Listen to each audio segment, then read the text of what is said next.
কি তোমাৰ মিনহাজ আলী ঘৰ ক'ত? লেংগি চিঙা ৯ গাঁৱৰ নাম এই গৰুসমূহ ক'ত পৰা লৈ আনিছিল? সোণাপুৰ সোণাপুৰ। ক'ত লৈ গৈছিল? লেংগি চিঙা লেংডিচিঙা। কি ডিষ্ট্ৰিক্ট হয়? বঙাইগাঁও ডিষ্ট্ৰিক্ট। তোমাৰ লগত আৰু কোন কোন আছে ইয়াতে? আমি একলাই আছিলোঁ।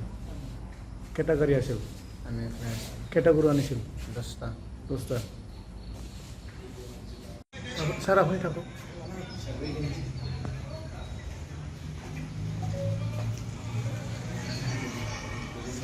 তাৰ পৰা অলপ সুধি লওঁ।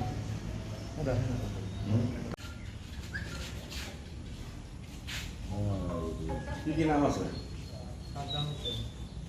মিনহাজ আলী। চাৰি